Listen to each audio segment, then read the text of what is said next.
नमस्कार, जिजाऊ टाइम्स न्यूजमध्ये आपले स्वागत।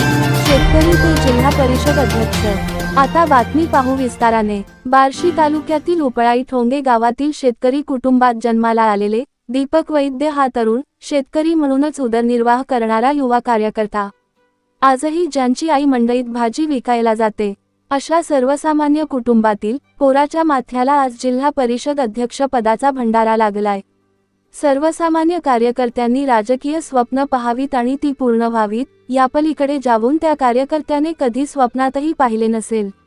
इतक्या उंचीचे पद त्याच्या नेत्याने त्याला बहाल करावे, यापेक्षा मोठे राजकारणातील उत्तरदायित्व अजून काय असावे।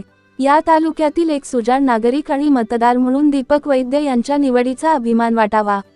राजाभाऊ राऊत यांना विधानपरिषदेची आमदारकी मिळावी अशी सर्व कार्यकर्त्यांची इच्छा होती, पण आज राजाभाऊंनी मात्र त्यांच्या एका कार्यकर्त्याला राज्यमंत्री करून ते आमदारकीपेक्षा मोठे नेते असल्याचे सिद्ध केलंय।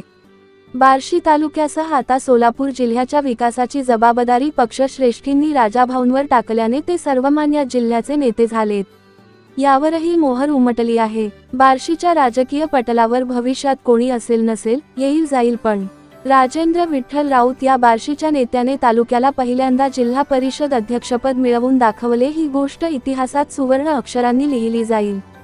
सोलापूर जिल्हा परिषदेच्या अध्यक्षपदी निवड झाल्याबद्दल माननीय श्री दीपक वैद्य जिजाऊ टाइम्स न्यूज परिवाराकडून पुढील वाटचालीस खूप खूप शुभेच्छा व मनःपूर्वक अभिनंदन। या खास आढाव्यासाठी जिजाऊ टाइम्स न्यूज